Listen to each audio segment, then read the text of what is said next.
Finally, here we are with chemistry for all my chemistry students. Well, we'll begin with stoichiometry because it is one of the most difficult topics according to students' perspectives. But according to mine, it's actually quite easy, once you understand the work. So we'll begin with formulas just to get those out of the way and so to form a much more solid foundation. So to calculate the number of moles for elements, the formula is N equals M over AR. That means N equals to mass divided by the atomic mass. The mass that shall be given in grams divided by the atomic mass which you find in the periodic table. Okay? Good. For example, if you have 10 moles of magnesium, that mass is given in the periodic table 24. Then all you do to find that mass, because now you have, if you have 10 moles, you have that. And you have this, of course, which is that one. That means you have to find the mass. So mass equals to number of moles times the atomic mass from the periodic table. Then we have the 10 moles times 24 gives me 240 grams. A reverse equation or calculation to see if really what's going on here is correct.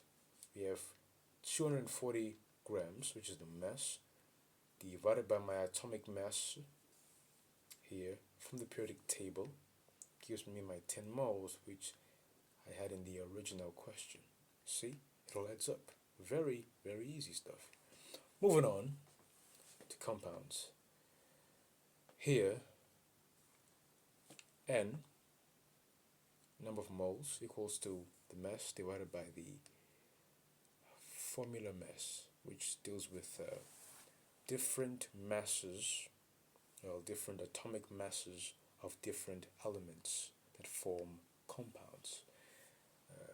Let's say we have 2 moles of carbon atoms, okay, and we have to find the mass. So the mass is going to be number of moles, 2 moles, times the atomic mass of carbon, which is 12. So we have 2 times 12, and we have 24 grams, right? Something kind of worries me. We have 2 moles of carbon atoms there. We have 2 moles of them. It can't be times 12. No, it is. Just an error. Yes. 2 times 12, 24 grams. Okay. Moving on to here, gases. Gases, we have the formula number of moles times 24 equals to the volume. So volume equals to number of moles times 24, and number of moles equals to volume divided by 24. Okay, so 24 is 24 cubic decimeters. This is the standard volume. And therefore, if we have to calculate the number of moles from 480 cubic centimeters of hydrogen gas, H2 is hydrogen, then the volume is given as 480. Now, we cannot have this volume in cubic centimeters. It should be in cubic decimeters. That's why we first divide by 1,000. Always divide by 1,000 when you encounter a question whereby the volume is given to you in cubic centimeters. So how do you convert to decimeters? You divide by 1,000 to get your 0.48. Then you divide now by the 24, which is part of the equation, and then you have 0.02 moles. There, easy stuff. Moving to solutions. Solutions, we have, let's say, the formula is number of moles equals to concentration times volume. That means your concentration can equal to number of moles divided by volume, or your volume alternatively can equal to number of moles divided by the concentration. Alright, perfect. Now, well, if I had been given the concentration and the volume, I'd easily find my number of moles because it's N equals to C times V, which is there, which is 1 mole per cubic dm, or per cubic decimeter, times 0.5 cubic decimeters, which gives me 0.5 mole per cubic decimeters, which of course is also there. In case you couldn't see this one here. Alright, so here we are done with the introduction. Now let's get to the real work. Okay.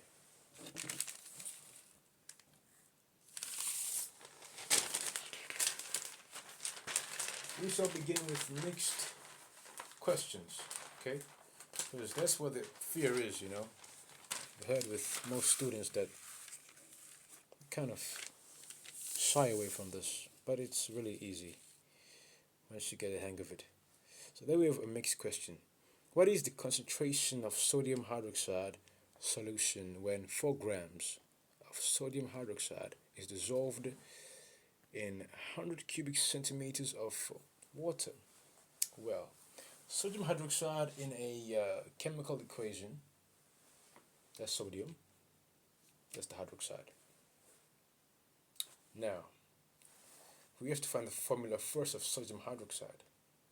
So sodium is in group 1, so the valence is 1. Hydroxide is a polyatomic ion with a valency of -1, so 1.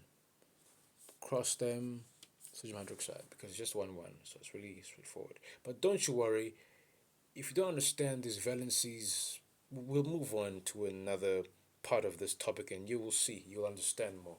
But for now, just pay attention to how I'm finding what is being asked in this question, because it will be of great importance to you and help you understand what to do.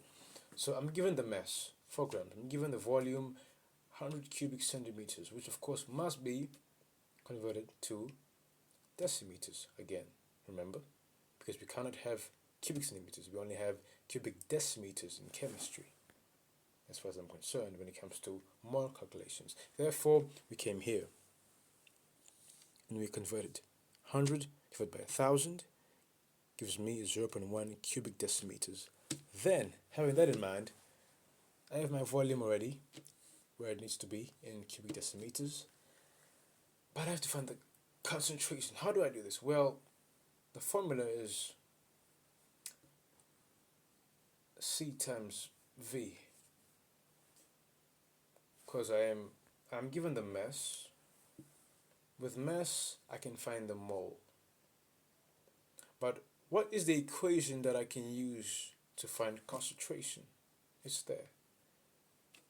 Concentration equals to number of moles divided by volume. How would I find this? It's from this one, the easy one, N equals to C times V. From this I deduce the equation that will give me the answer to what is asked here. You understand? And so step 1, of course, I had to identify what is asked, what is not asked, what is not given, what is the question, what are the variables that I can use. I can use the mass and volume. Okay, good. I'll use my mass to find my number of moles.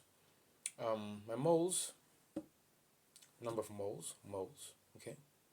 My mass is 4 grams, and of course this is my formula mass, which of course sodium is 23 in the periodic table. So you go find your periodic table and you'll find sodium is 23, oxygen is 16, hydrogen is 1. You add these all up, then you add these all up, and then 45 by what you get will give you 0.1 mole. Okay, then you have your number of mole.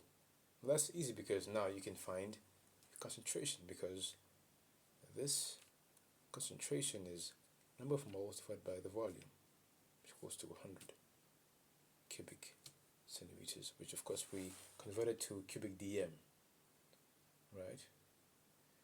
Seems like we have a slight problem with the limit. We shall pause here for now.